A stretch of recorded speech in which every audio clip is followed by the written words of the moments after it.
What is going on, ladies and gentlemen? What is going on, Marvel fans, movie fans? We are back for another movie review. Today, we're going to be talking about Captain Marvel. Now, if you guys have not seen the movie, go ahead and click off the video because this will contain spoilers. I'm going to try to keep the spoilers to a minimum, but I'm going to give you guys my full opinion of the movie. Also, just go into what the movie was. So let's just go ahead and get right into it. First off, movie overall, I'm gonna say this because every time I do a movie review, I give you guys my own opinion. Um, Honestly, if you guys are a Marvel fan, go of course check the movie out. To me, was this the best Marvel movie? No, it was not. Was it the worst? No. Was it the best? No. Overall, I give this movie maybe a 4.5 or a 5 overall out of 10. There was things about the movie I liked. There was things I did not like. One of the things I did like was it took place in the '90s, which was great. Get to see Blockbuster again, Radio Shack. Certain music and things of that nature. Of course, I'm a '90s kid, so I was very happy to see that. We get to see, of course, Samuel L. Jackson reprises roles Nick Fury, and we get to see what happened to his eye, which I think was kind of lame to see that his eye got messed up by a some kind of alien cat species clawed his eye, and then that's how he loses it.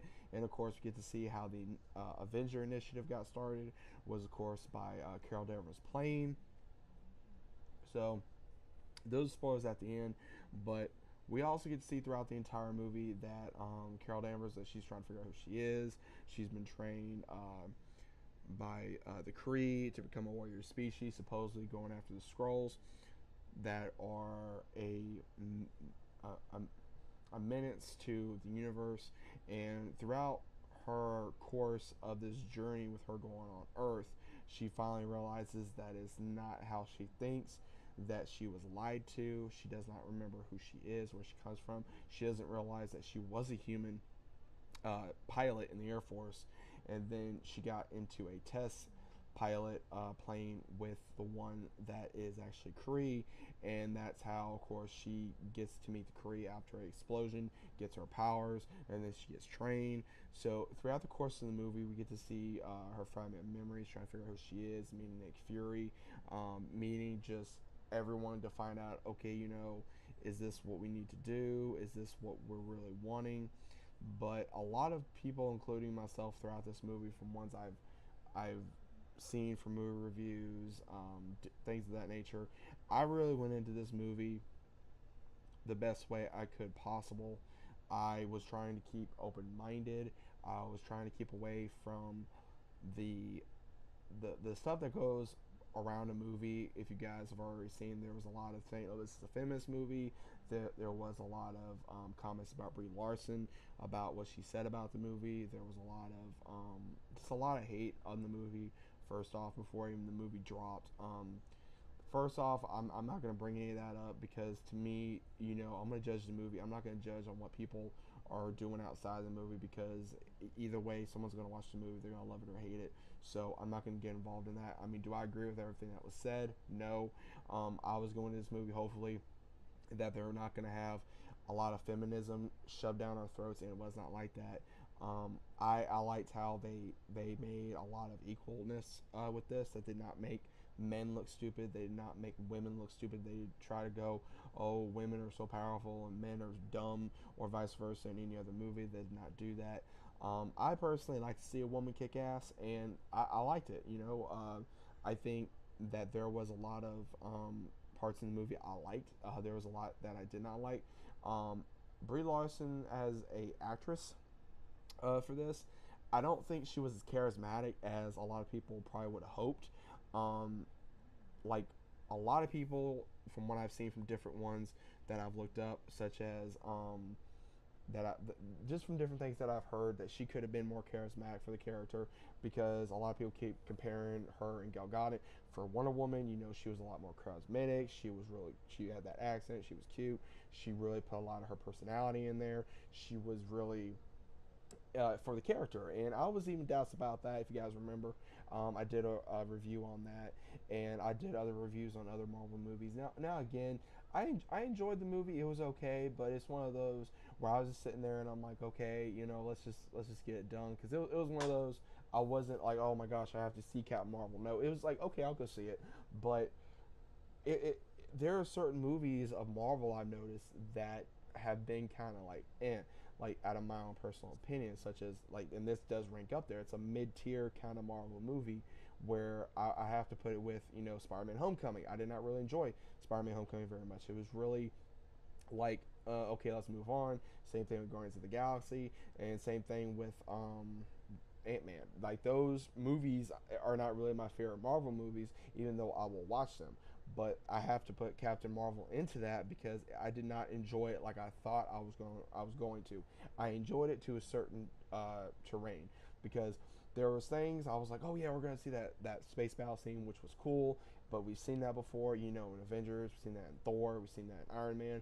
But it was something to where okay, we're gonna see this fight. We're gonna see the Krill. All this kind of stuff, and we got to see it to a certain you know range. And I was like, really?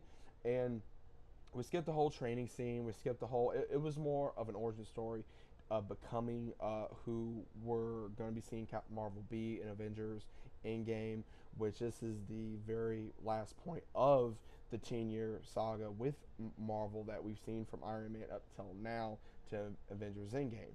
And then of course we get to see that post-credit scene where we see Captain America, we see uh, Hulk, we see Black Widow going over the evidence of what just happened, and then of course you see Captain Marvel show up and she says, "Well, where's Nick Fury?"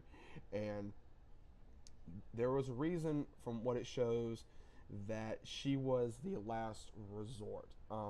She basically tells Nick Fury close to the very end, she gives him a communicator just in case, because she's going to help the Skrulls find a new homeworld because they were enslaved by the Krill, because their government is so corrupted, and she's basically going to try to make it right. So she's going to help them find a new homeworld, and she basically tells Fury, okay, I'm going to go do this, but you only need to call me as the last resort. You don't need to call me every time there's an issue.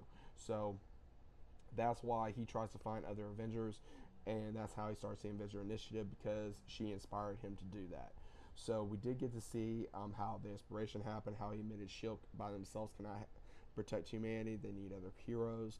They need more allies. So that was good to see as well. That she was the inspiration. She was not the first Avenger.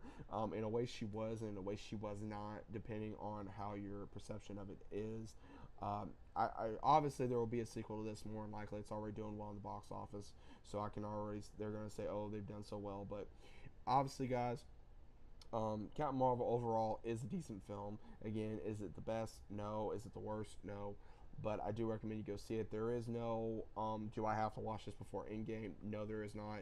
You don't have to watch it before Endgame, is if you want to, because they may wait till after Endgame to release it on DVD. And at the same time, you know how Marvel can be. So it all depends on if you want to watch it, if you have to watch it, or if you don't want to watch it. You don't have to watch it. You don't it's up to you guys. It depends on any fan of Marvel or any fan of a movie in general. It's one of those where you could add it to your Marvel saga of movies, which I would do, or just go see a good film. It's a decent film, like I said. There were things about it I did not like. It was one of those things where the way Brie Larson approached the character was kind of flawed, out of my opinion. It was one of those, like, she was just there like as a side character. She wasn't like trying to be the main character. And you have Samuel L. Jackson, which he always does an amazing job with portraying Nick Fury in other roles, and it was great seeing him again. But at the same time, you go back and forth and kind of going, well, something could be done. So I think there's room for improvement. There's always going to be room for improvement. I do firmly believe that there will be a second one, so hopefully the second one will probably be better than the first one. But it always happens with certain other Marvel movies that it's kind of dull in the beginning of the first movie, or not enough action, or not enough whatever, and they always try to improve in the second one or third one, or so on and so forth. So that is my full review, guys. I kind of bounced around about my whole idea about Captain Marvel, but go ahead and check it out. Let me know what you think about the movie in the comments. If you already went to go see it, let me know your thoughts about it. Did you like it? Did you hate it? Let me know. If you're new to the channel, of course, consider about subscribing. Links down in my description below as normal.